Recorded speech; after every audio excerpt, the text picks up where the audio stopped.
think if someone's seeking the services of an architect, they should talk to friends, colleagues, perhaps realtors or someone that they've consulted with on the purchase of their property.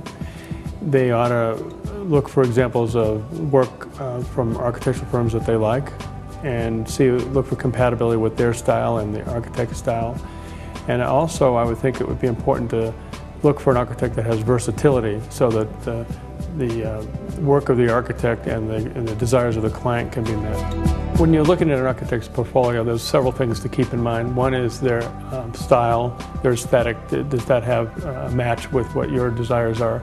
But also, have they dealt with projects that have similar issues like complexity of the site, local zoning ordinances? Do they seem to have in their previous work examples that show you that they can accomplish what it is you're looking for?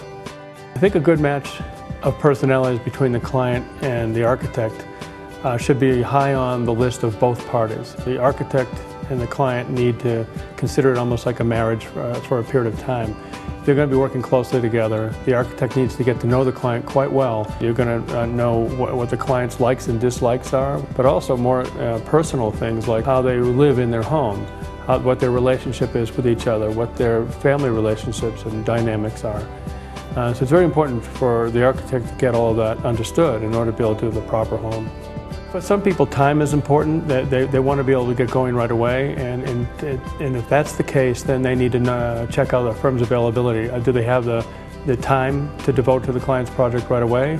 And do they have the staff available to support the architect's office in doing that? That's as important as experience. Architecture, by its nature, is a very complex activity. Good architecture is done by a team, and an architectural team involves not just the principal, but project managers, project architects, CAD operators, and having that whole team really mesh well together is important to the successful execution of the project.